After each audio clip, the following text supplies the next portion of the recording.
본문을 통해서 하나님이 보시는 중심은 어떤 것이며 또한 어떻게 하면 그 중심을 하나님께 드릴 수 있는지를 생각해 보기로 하겠습니다. 하나님은 초대 이스라엘 왕 사울을 버려 왕이 되지 못하게 하셨습니다. 사울은 처음에는 겸손한 자였습니다. 그러나 권력을 얻고 나서부터 교만이 들어와서 하나님보다 자기를 앞세웠습니다. 하나님은 사울을 버리기로 작정하시고 이스라엘의 2대 왕을 선택하는 과정을 소개하고 있습니다. 하나님이 사무엘에게 이세에 가서 그의 아들 중에서 기름을 부어 왕을 삼으라고 하십니다. 그 말을 듣고 사무엘은 두려웠습니다. 왜 그러냐 하면 지금 사울이 살아있습니다. 사울이 이 사실을 알면 자기는 목숨을 부지하지 못하게 되는 상황입니다. 2절에 보면 사무엘이 이르되 내가 어찌 갈 수 있으리까? 사울이 들으면 나를 죽이리다 라고 말합니다. 그때 하나님께서 말씀하십니다. 너는 암송아지를 끌고 가서 내가 여호와께 제사를 드리러 왔다 하고 이새와 그 아들들을 청하라고 말씀하십니다. 이새는 다윗의 아버지입니다. 마침내 사무엘이 베들레헴에 도착하니 성읍 장로들이 벌벌 떨고 있습니다. 어떻게 오셨습니까? 대사사 사무엘이 베들레헴 작은 고을에 오니까 얼마나 놀랐겠습니까? 사무엘은 장로들에게 내가 베들레헴 성읍의 평강을 위하여서 제사를 드릴 것이니 너는 이새와 그 아들들이 이 자리에 청하라고 합니다. 그래서 이새와 7명의 아들들이 청함을 받고 왔는데 모두 외적으로 참 잘생겼습니다. 키가 번칠하고 생김새가 아주 준수했습니다. 6절에 보면 사무엘이 장자 엘리압을 보고 여호와의 기름 부으실 자가 과연 여기 있도다 라고 기름을 부으려고 하는데 하나님께서 잠깐 멈추라고 하십니다. 그래 7절에 보시면 여호와께서 사무엘에게 이르시되 그의 용모와 키를 보지 말라. 내가 이미 그를 버렸노라. 내가 보는 것은 사람과 같지 아니하니 사람은 외모를 보거니와 나 여호와는 중심을 보느니라고 말씀을 하십니다. 하나님은 7 아들 모두를 이렇게 거절하십니다. 그래서 사무엘이 이새에게 묻습니다. 내 아들이 이게 다냐? 남은 아들이 없느냐? 하고 물었습니다. 그랬더니 이새가 말하기를 말째가 하나 더 있기는 한데 그 아이는 지금 들에서 양을 지킵니다 라고 말합니다. 그 말은 아버지도 그 막내 아들은 좀 부족해서 기대도 안 하고 그날 그 자리에 아예 부르지도 않았습니다. 그런데 하나님은 굳이 그 막내 아들을 불러다가 그에게 기름을 부어 이스라엘 왕을 삼으라고 하십니다. 여기서 보면 하나님은 생각은 사람들의 생각과 이렇게 다르다는 것을 발견하게 됩니다. 사람들은 우선 잘생긴 것을 봅니다. 그리고 1등을 좋아합니다. 우리나라는 2등은 별로 알아주지 않습니다. 그래서 이 세상에서는 소수 외에는 모두 실망하며 살아가게 되어 있습니다. 회사에서 사원을 뽑을 때도 우선 학교를 보고 성적을 보고 생김새를 보고 키를 보고 실력을 먼저 봅니다. 모두 외적인 조건을 우선합니다. 그래서 회사에 자꾸만 사고가 터지고 배반이 일어나는 것입니다. 사람 때문에 진정한 가치는 내면에 있는데 세상에서는 그것을 무시합니다. 그래서 세상에서 배반이 일어나고 속임이 일어나고 불행한 사건들이 일어나는 것입니다. 하나님이 다윗을 사용하시는 것을 한번 보십시오. 그 아버지도 막내 아들이 왕이 되리라고는 생각지도 못했습니다. 그래서 아예 막내 아들은 부르지 않았습니다. 그 형들이 훨씬 유능하다고 생각해서 자신 있게 내보냈습니다. 그런데 하나님은 굳이 들에서 양을 치고 있는 막내 아들을 불러서 그에게 기름을 부어 왕을 삼으라고 하십니다. 사람들은 모두 외모를 보고 생김새를 보고 조건을 보고 합니다. 그런데 하나님은 사람의 외모나 키를 보지 않으시고 그 마음의 중심을 보십니다. 그래서 이 세상에는 희망이 있는 것입니다.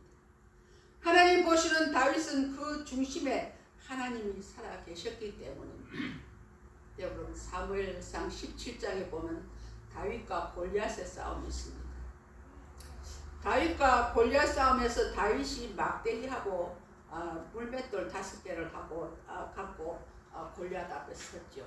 그랬더니 골리앗이 비웃기를 네가 나를 개로 여기고 막대기를 가지고 나오느냐 하고 비웃을 때 다윗이 뭐라고 합니까? 너는 칼과 창과 단창으로 내게 나오거니와 나는 만군의 여호와 이름으로 내게 나아간다고 말했습니다. 다윗은 그 중심에 항상 하나님이 살아계셨습니다. 그 중심을 보시고 하나님은 크게 다윗을 칭찬하셨습니다. 사도행전 13장 22절에 보면 이새의 아들 다윗은 내 마음이 합한 사람이라 내 뜻을 다 이루리라고 하셨습니다.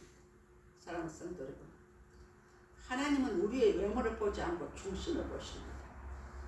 사실 우리 중에도 세상적으로 그렇게 잘난 사람이 없습니다. 그러나 하나님이 보시는 기준은 세상과 다릅니다. 하나님은 우리의 중심을 보십니다. 가진 것이 없고 내놓을 것이 없다 할지라도 우리의 중심을 하나님께 드린다면 하나님은 그 무엇보다 기뻐하실 것입니다. 그때 우리에게도 아무개의 아들, 아무개의 딸아, 너는 내 마음에 합한 사람이라고 칭찬해 주실 것입니다. 그런 칭찬의 주인공 되시기를 주님의 이름으로 축원합니다. 그러면 어떻게 하면 중심을 드리는 삶이 될 수 있을까요? 첫째는 하나님을 내 마음 중심에 모셔야 합니다.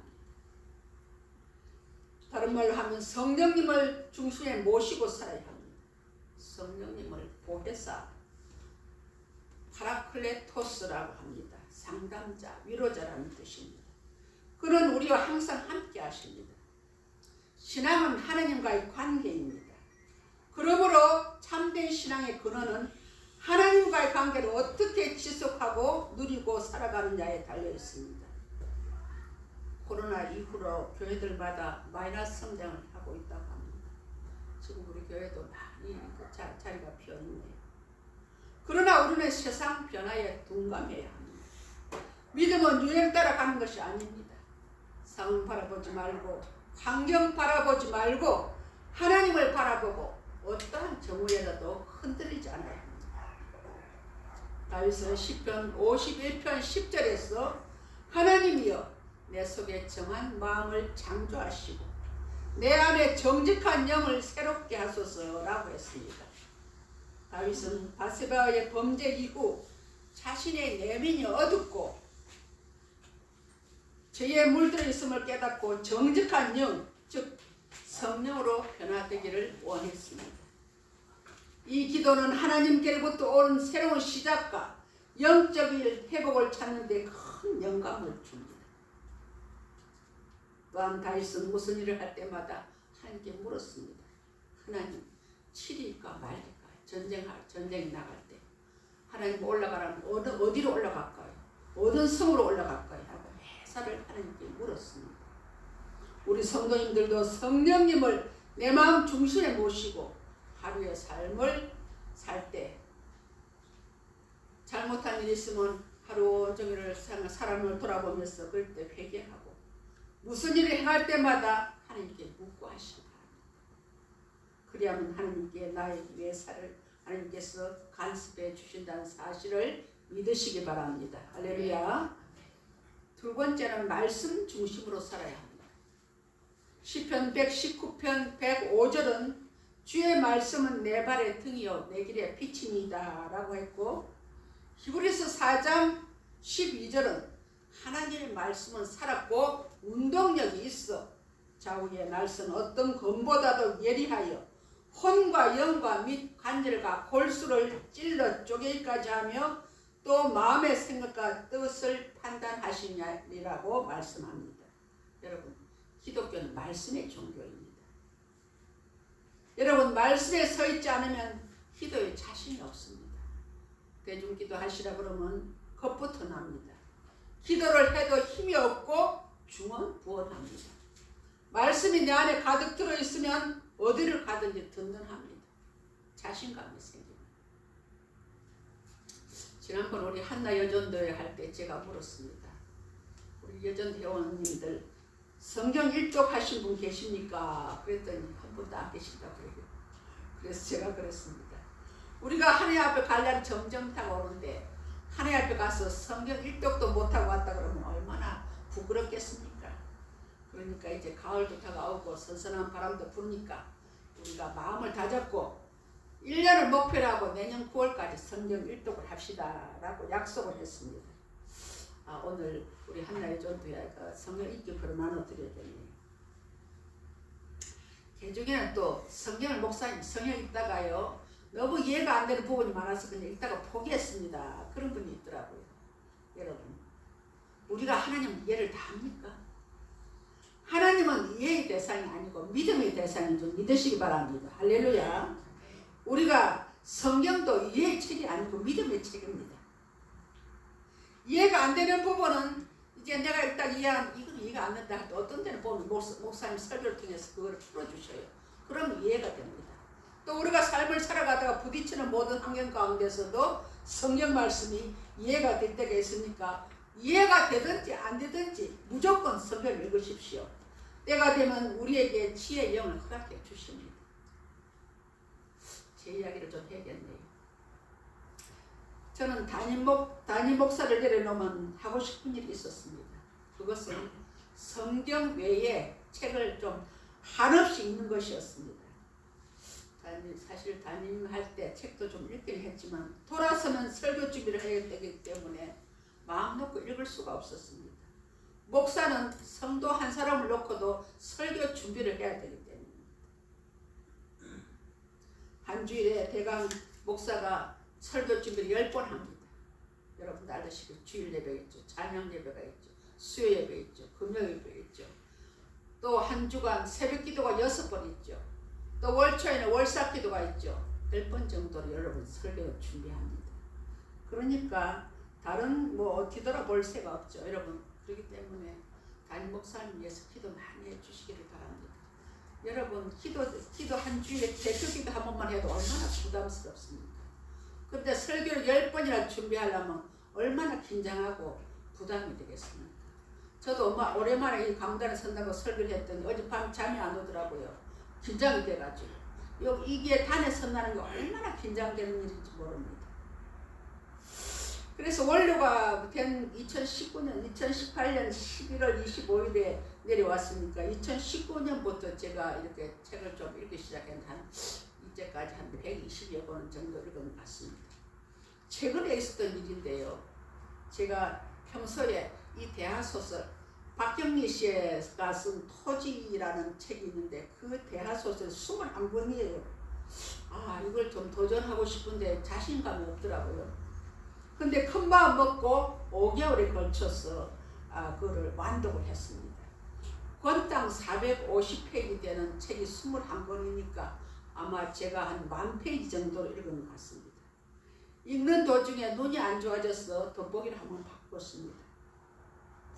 그런데 그 대하소설을 읽은 소감은 같은 여성으로서 박경리 씨라는 작가에 대한 존경심이 들었습니다. 작가는 그 책을 25년에 걸쳐서 썼다고 합니다. 인간의 한계에 도달한 것다고 봅니다.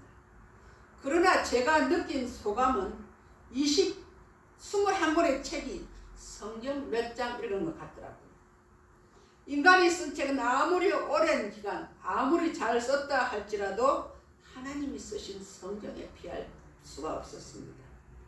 그 후로 저는 성경을 더욱더 귀하게 여기게 되었습니다.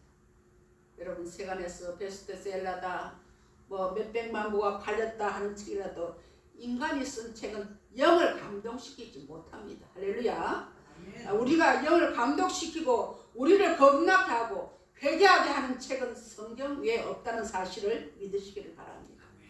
성경 중심으로 살아가는 여러분 되시기를 주님의 이름으로 축원합니다.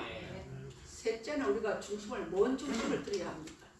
예배의 중심으로 우리가 살아야 합니다. 요한복음 4장 24절에는 하나님은 영이시니 예배하는 자가 신령과 진정으로 예배할지니라고 했습니다. 로마서 12장 1절에는 형제들아 내가 하나님의 모든 자비하심으로 너희를 권하노니 너희 몸을 하나님이 기뻐하시는 거룩한 산 제사로 드리라. 이는 너희가 드릴 영적 예배니라고 하셨습니다. 코로나 이후로 성도들이 예배를 너무 소홀히 하고 있습니다. 너무 가슴이 아픕니다. 우리는 예배에 목숨을 걸어야 합니다. 예배의 성공이 모든 성공의 기초가 되기 때문입니다. 구약에는 여러분 5대 제사가 있죠. 번제가 있고 화목제가 있고 속죄제가 있고 속건제가 있고 소제, 이런 5가지 제사가 있습니다. 왜 하나님은 번제 하나만 드리지 이런 제사를 드리라고 했을까요? 그것은 제사마다 특징이 있기 때문입니다. 마찬가지로 신약 교회에도 예배의 특징이 있습니다. 예배마다 성질이 다르기 때문입니다. 주일 대예배하고 금요 저녁 기도하고는 다릅니다.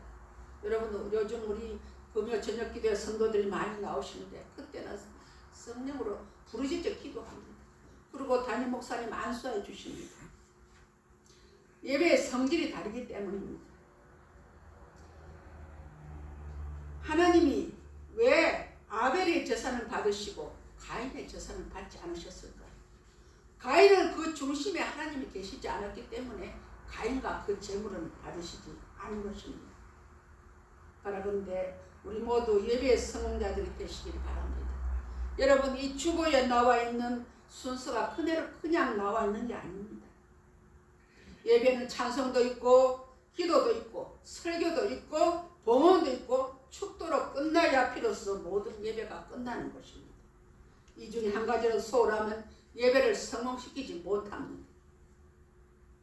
여러분 세상 사람들은 이 주일을 그냥 엿새 동안 일하고 쉬는 날로 생각하지만 우리 예수 믿는 사람들은 이 주일 하루를 지키기 위해서 엿새 동안 일합니다. 세상 사람과 우리는 가치관이 다릅니다. 그러므로 우리는 예배에 최선을 다해야 됩니다. 예배는 준비부터 시작됩니다. 시간을 들여야 합니다. 몸을 들여야 합니다. 물질을 들여야 합니다. 예배의 성공은 모든 성공의 지름길인 줄 믿습니다. 여러분 유념하시기 바랍니다. 예배 시간 전에 모든 예배에 방해되는 요소들을 제거해야 합니다. 예배에 지각하시면 안 됩니다.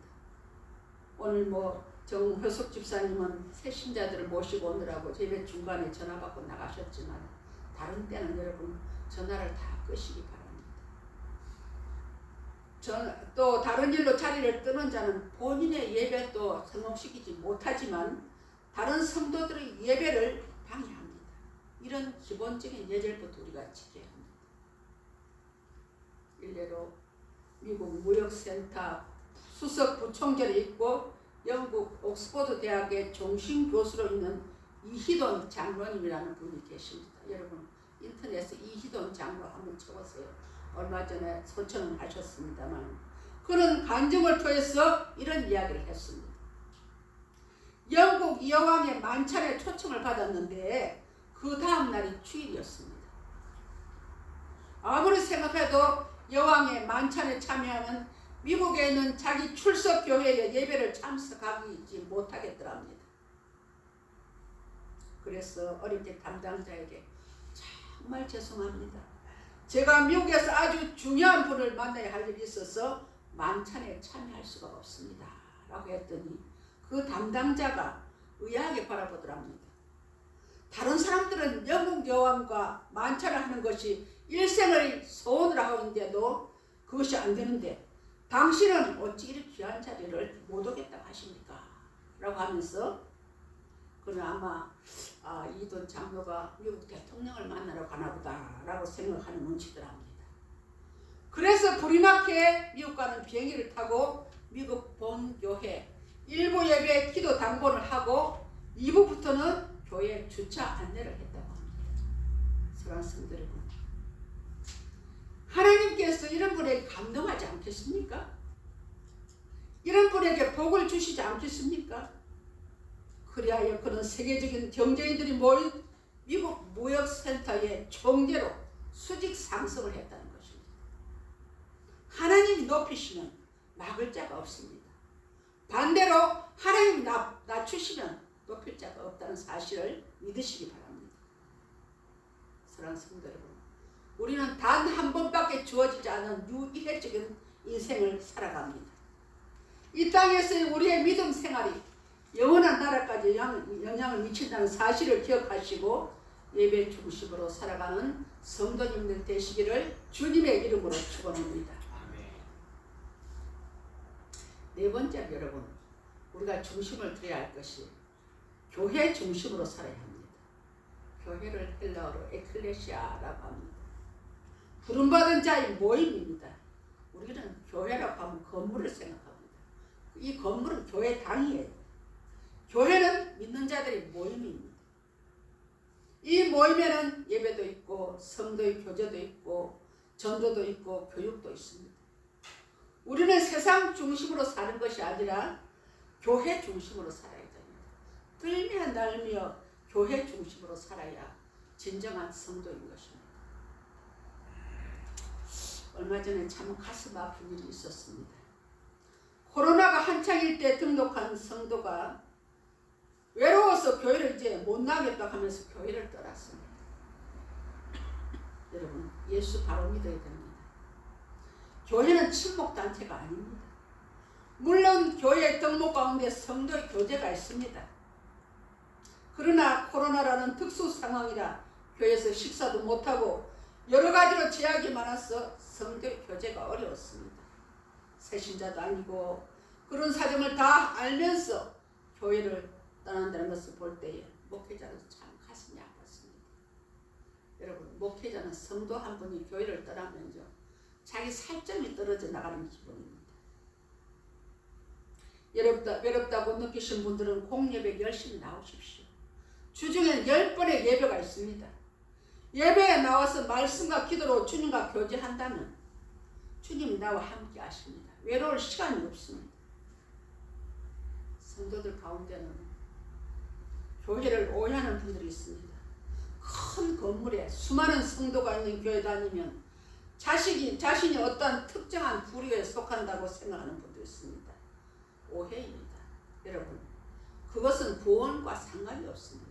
우리가 예수 믿는 것은 지옥 백성에서 천국 백성을 구원받기 위해서 예수 믿는 건데 뭐 친목계 다닙니까? 구원은 개인적입니다. 하나님께서 우리를 부르실 때 한 사람 한 사람은 개인적으로 부르십니다. 아무리 어머니가 예수 잘 믿어도 믿지 않은 아들이 천국에 갈 수 없습니다. 그리고 지상의 교회는 완벽한 교회는 없습니다. 천상의 교회만 완벽합니다. 여러분, 화분에 꽃을 심고 사흘마다 분갈이를 한다면 그 꽃이 살까요? 뿌리를 내지 못하고 죽습니다. 요즘 교회 쇼핑족이라는 말이 있습니다. 한 교회에 정착하지 못하고 이 교회 저 교회에 또 따라다니는 분들을 말합니다. 그들은 믿음에 실패한 자들입니다. 어려움이 있더라도 내가 출석하는 교회가 하나님께서 나를 이곳에 보내주신 것을 알고 한 교회에서 뿌리를 내려야 합니다. 사람들이 모인 곳이라 문제가 없는 곳은 없습니다. 그러나 내 교회 의식을 가지고 힘들어도 묵묵히 참고 견디면 분명히 기쁨으로 단을 거둘 날이 올 것입니다. 우리 예사람교회는 좋은 교회입니다. 우리 담임 목사님 한 번도 말씀 밖으로 말씀을 전한 적이 없습니다. 새벽마다 3시간이 넘도록 성도 한 분 한 분을 위해서 눈물로 기도합니다. 저는 이제 나이가 들어서 30-40분 기도하면 힘이 빠져서 기도를 더 못하겠더라고요. 기도 많이 하는 목사님을 보내주신 하나님께 감사를 드립니다. 이 척박한 지역에 하나님의 부르심에 순종해서 세운 교회가 20년 동안 기도의 불을 끄지 않았습니다. 우리 사역자들 1년 365일을 저녁 기도를 합니다. 그리고 십자가의 불을 끄지 않게 하셨습니다.